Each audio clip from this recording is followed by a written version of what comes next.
Tenemos en la línea telefónica al periodista Miguel Ángel Vega, periodista de el Río 12, este medio de comunicación de Culiacán, bastante prestigiado, muy enfocados, especializados en temas de seguridad, de crimen organizado y en específico, temas del narcotráfico, y que está con nosotros para darnos un análisis y también ponernos en contexto la situación que se está viviendo en estos momentos y desde el día de ayer en Culiacán por la detención de Ovidio Guzmán. Buenas tardes, Miguel Ángel Vega, muchas gracias por estar acá, aceptar la llamada. Hola, Aarón, buenas tardes, saludos ahí a la audiencia de Hermosillo. Sí, además, Miguel Ángel, eres escritor, ¿no? Por ahí tienes el libro, El Fixer. Sí, es un libro que publica Random House, que salió el año pasado, y es un libro sobre periodismo. Sí, interesante, leía la reseña, está bastante interesante, créeme que lo voy a adquirir, es bastante... pues eso, interesante, ¿no? Lo que se describe ahí en la reseña, pero bueno, y también también director de cine, ¿no? Sí, también me dedico al cine. Ahí estamos por hacer una película que sale primero Dios este año, 2023. ¿De qué trata la película, Miguel Ángel? Es ficción, es una película sobre el tema de los vampiros, entonces es meramente ficción. No, esto no tiene nada que ver con el periodismo. Sí, ok, bueno. Muy bien, bueno, cuéntanos, Miguel Ángel, cómo desde el día de ayer la situación que se vive en Culiacán, las consecuencias que se vivieron, vimos ahí algunas imágenes, videos, donde, por ejemplo, un helicóptero está tirando balas, se ve el fuego de las balas hacia una pequeña vivienda. Vimos también como en el aeropuerto de Culiacán, pues también rafaguearon ahí a un avión de pasajeros de vuelo comercial. También se dice que a un avión del ejército cuando iba aterrizando. Y vimos muchos videos que circularon de bloqueos, camiones quemados, en fin, ¿qué se vivió el día de ayer y cómo se vive hoy la situación en Culiacán, Miguel Ángel? Bueno, el día de ayer fue un día terrible, un día negro, un jueves negro para Culiacán, porque despertamos con la noticia de que había bloqueos en las calles, había enfrentamientos, y poco a poco nos fuimos enterando de que habían arrestado a uno de los hijos de Joaquín El Chapo Guzmán, a Ovidio. Y bueno, a partir de ese momento inició toda una fase completa de confusión, de mucho temor por parte de la población, porque el cártel de Sinaloa literalmente tomó control absoluto de la ciudad. Había gente armada en todas partes. Quemaron autos, bloquearon caminos, intersecciones, salidas, entradas. Entonces fue una situación bastante crítica.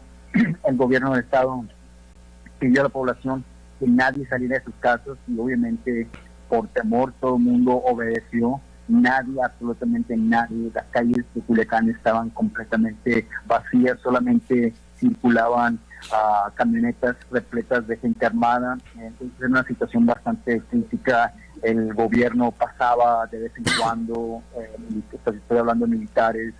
Sí. Y bueno, había mucho temor, había mucha preocupación, y conforme fue avanzando el día, los enfrentamientos continuaron. Hubo situaciones en donde se decía que tenían Ovidio en el aeropuerto de Culiacán, y bueno, los pistoleros, los sicarios se dirigieron hacia allá y empezaron a disparar. No querían que ningún avión, ninguna aeronave ni llegara ni se fuera.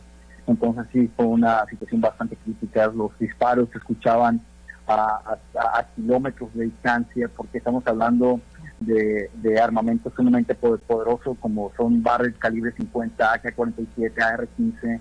Entonces son armas exclusivas de uso del ejército.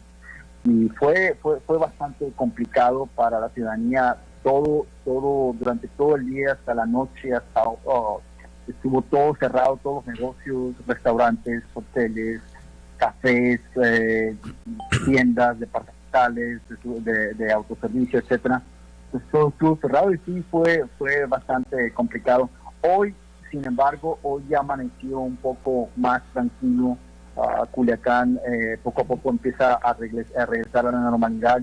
Han llegado muchos convoys del ejército y de la marina que empiezan a circular ahorita las calles por temor a que en cualquier momento otra vez la situación pueda escalar de nuevo y entonces se agarren otra vez, en este caso ejército contra Cártel de Sinaloa. Entonces sí ha sido muy complicado en la sindicatura donde ocurrió el arresto, que se llama Jesús María, sí, que está a 12 kilómetros al norte de Culiacán. sí. Es un rancho que pertenece a Culiacán. Y bueno, dicen los locales que prácticamente destruyeron el pueblo. El ejército arrasó completamente al pueblo, cortó toda electricidad, cortó agua, cortó toda comunicación, ¿no? Están incomunicados. Y bueno, la gente dice que hubo muchos atropellos por parte del ejército en Jesús María. La gente sigue estando incomunicada.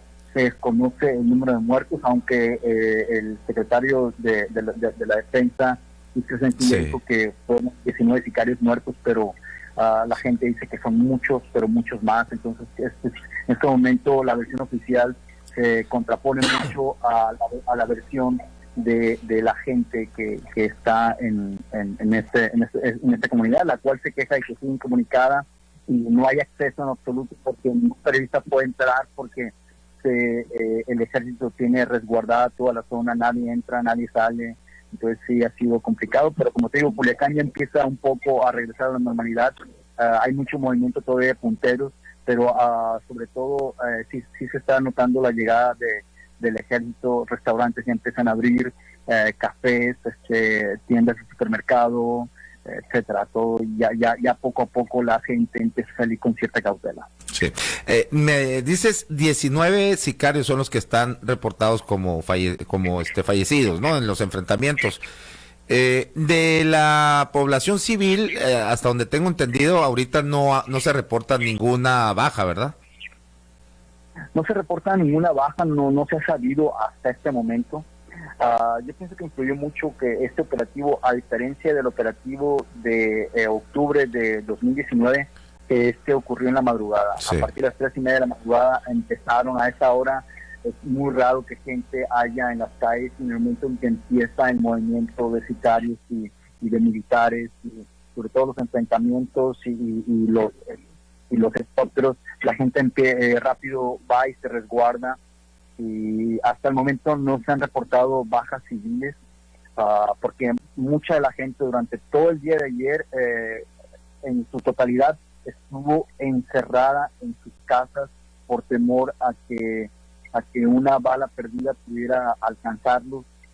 Muchas familias no salieron, tenían miedo hasta sumarse a las calles porque los enfrentamientos estaban en toda la ciudad, y son balas que viajan muy rápido y muy lejos, y no sabes. Entonces sí, siempre existió el temor de que una bala perdida pudiera alcanzar a alguna persona inocente, y por eso fue la razón por la cual muchas familias no salieron en lo absoluto de sus casas, y en la mayoría de los casos ni se asomaban a la calle por esta situación. Sí. Y bueno, los sicarios a partir de la noche, según reportes que tengo, empezaban a dispersarse y regresarse porque habían venido sicarios de diferentes comunidades, en Culiacán, de Costalá, de Badiraguato, de Choix, de San Ignacio, de La Cruz, etcétera. Llegaron de todas partes en su afán por tratar de rescatar a Ovidio. Al final del día lo sacaron de Jesús María, que es donde se dio el arresto, en un Black Hawk con un helicóptero, y de ahí lo pasaron al aeropuerto internacional de la ciudad de Culiacán, y desde ahí lo volaron a la Ciudad de México. Y ya para ese momento ya no había mucho por hacer, ya se les había ido y ya no pudieron rescatar, no se repitió lo que ocurrió acá en 2019 cuando sí lo rescataron. Sí, entonces se podría hablar de como el propio secretario de la Defensa y los comunicados del gobierno federal, la Secretaría de Seguridad, lo detallaron como una operación quirúrgica. Entonces, pues parece que sí es así, porque cuando se empezó a suscitar toda esta violencia, pues al parecer ya hasta estaba aterrizando en Ciudad de México, en el campo 1, ¿no? Del ejército, Ovidio Guzmán.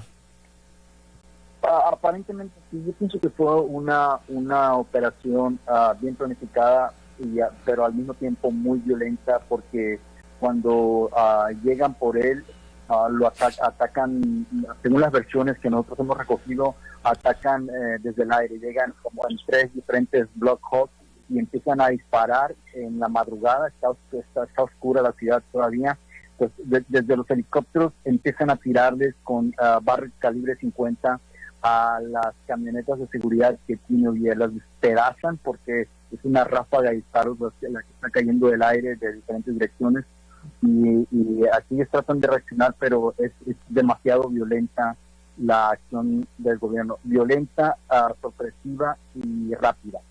Entonces se empiezan a tirar para cuando, me imagino que a ese momento algunos están despiertos, otros están dormidos, para cuando despiertan ya tienen todas las balas encima, y no les dan el momento, no les dan este espacio para que reaccionen, sino que son abatidos. Se habla también que gente de Estados Unidos, de la DEA, participó en el operativo, no disparando, pero sí coordinando todo el operativo. Este fue un operativo que indiscutiblemente hizo México en colaboración con Estados Unidos, y bueno, es una forma se habla acá de que es un regalo del gobierno de México, el presidente López Obrador, para la visita de Biden, que va a estar en la cumbre. Okay. En la Ciudad de México. 12 preguntas, Miguel Ángel. Ahorita me comentabas sobre tiroteos, que enfrentamientos que se daban. Estos enfrentamientos eran del grupo criminal de los Chapitos con las fuerzas policíacas, ya sean federales, estatales, o entre mismos bandos del crimen organizado. Y lo otro es, ¿qué tan específico, cuánto es lo que representa el peso de Ovidio Guzmán realmente? ¿Es un peso pesado dentro de esta organización llamada los Chapitos, o es un peso mediano, o qué tipo de protagonismo tiene o tenía dentro de esa organización? Ovidio es hijo de Joaquín El Chapo Guzmán, y los Chapitos, como se les conoce, son quienes heredaron todo el imperio que en su momento forjó el Chapo.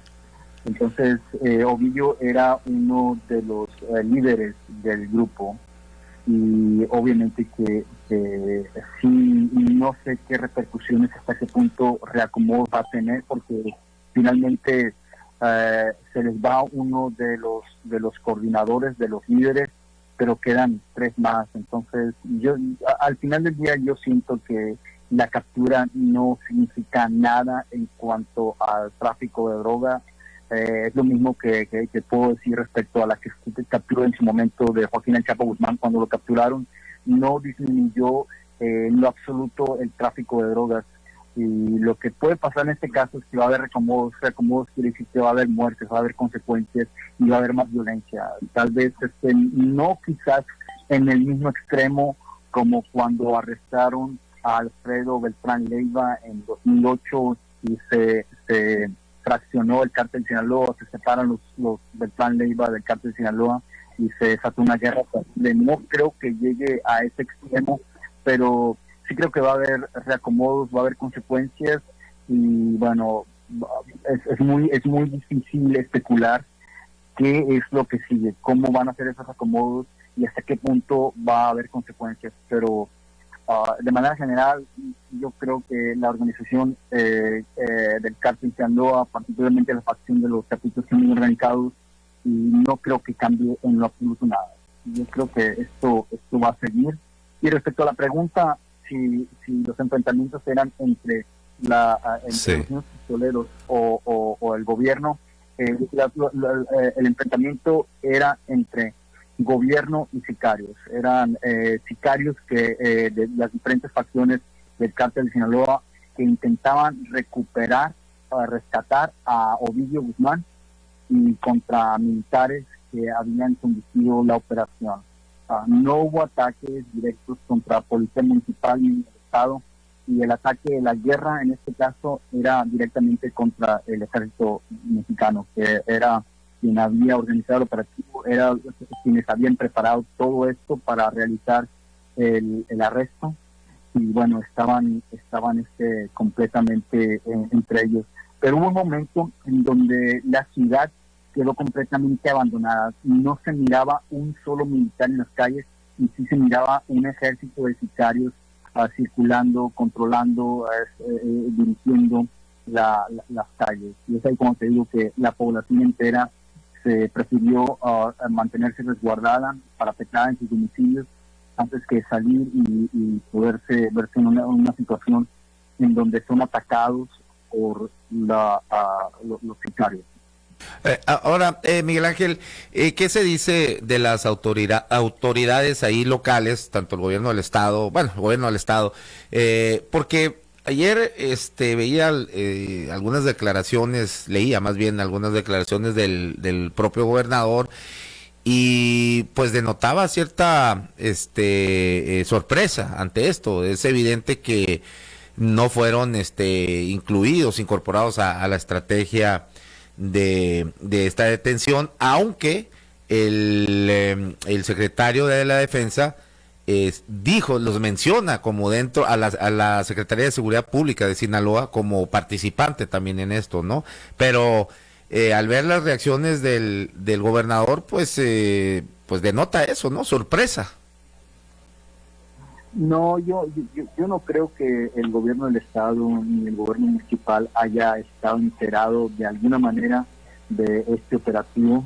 Yo creo que fue un operativo completamente clasificado, donde quizás estuvo enterado el secretario de Relaciones Exteriores o tal vez el presidente de la República, pero yo creo que fue un operativo que se mantuvo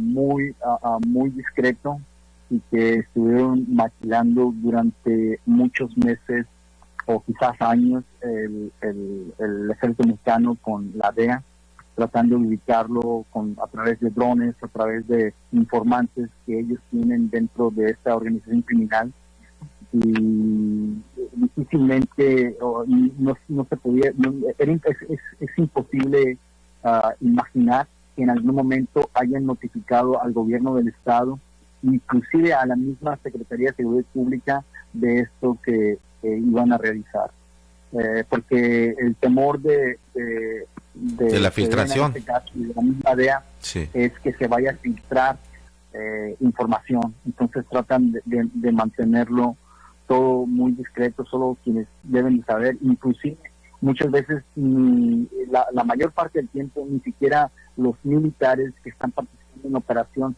saben a dónde van. Dicen, vámonos, tienen que estar listos, y se les avisa media hora antes. Media hora tienen que juntar todo, prepararse e irse. Ellos van por alguien, pero no saben por quién. Y por eso son operativos que son sumamente discretos, donde solamente las cabezas están enteradas de lo que está ocurriendo. Sí. Ahora, ¿por qué? Hay muchos quienes se preguntan ¿por qué Ovidio y no Archibaldo, que es el otro hijo del Chapo Guzmán, y que se supone que es él el número uno de esta organización de los Chapitos? ¿Por qué pues es evidente que es el gobierno de Estados Unidos, ¿no? El que pedía la cabeza de Ovidio desde el 2019 hasta que hoy, pues a final de cuentas se concreta esta detención. ¿Por qué Ovidio, Miguel Ángel, y no el que se dice que es el número uno, que es Archibaldo? Yo supongo que porque en 2019 lo rescataron, ya lo tenían y sometieron al gobierno de una manera que ante la opinión internacional quedó visto muy mal. Y en este caso yo creo que se querían reivindicar, pero también pienso que tiene que ver de que a Ovidio se le acusa de ser uno de los principales productores y distribuidores narcotraficantes de fentanilo, que es una droga muy potente que está causando muchas muertes en Estados Unidos por sobredosis.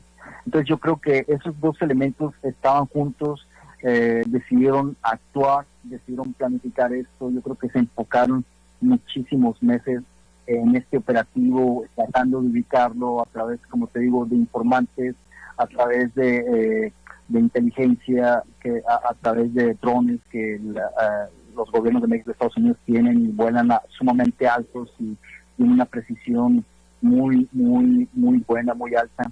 Entonces yo pienso que esos fueron los elementos que contribuyeron, que se les haya que les haya humillado en 2019 y que el presidente haya debido de autorizar su liberación para evitar más muerte. Yo creo que eso fue uno de los elementos, y el hecho de que a Ovidio se le acusa como uno de los principales narcotraficantes de fentanilo a Estados Unidos. Ok. Por último, Miguel Ángel, ¿qué se dice?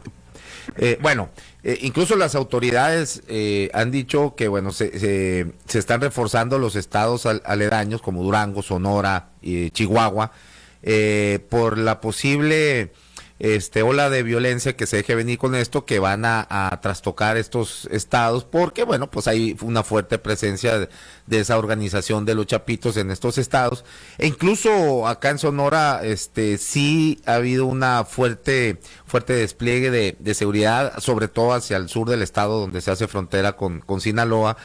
Y vimos ayer también algunas imágenes entre la carretera entre Obregón y Navojoa, donde había algunos vehículos quemados también. Se desataron algunas balaceras en Ciudad Obregón. Bueno, aquí mismo en Hermosillo yo he visto en algún, sobre todo en Palacio, en el Palacio del Gobierno del Estado, hay también pues bastantes elementos ahí de la Policía Estatal resguardando.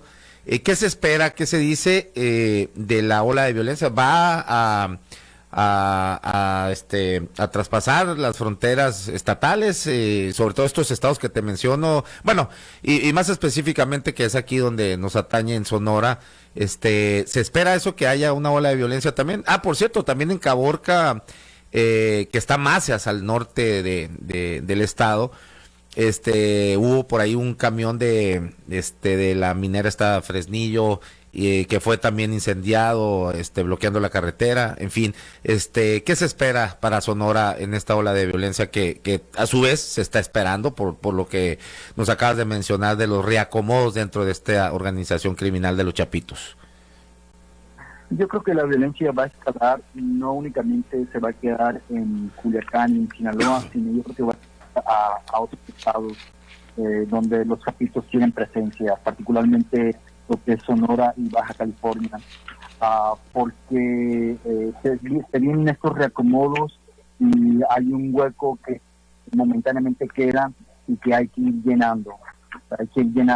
Y bueno, eso significa que va a haber nuevos dirigentes, nuevos integrantes que van a entrar, van a atraer a su gente para mover a la gente que ya está. Muchas veces hay que eliminarlos. Y es muy posible que la violencia se vaya a incrementar. Ahorita simplemente en la parte del Golfo, en la parte de Caborca, Sonorita, la violencia es terrible. Entonces no sé hasta qué punto vaya a escalar. Lo que yo sí creo es que no va a ser exclusiva de Culiacán y de Sinaloa, sino que va a escalar a estados como Sonora, como Baja California, como Durango y Chihuahua. Bueno, pues muchísimas gracias, excelente análisis que nos acabas de, muy completo.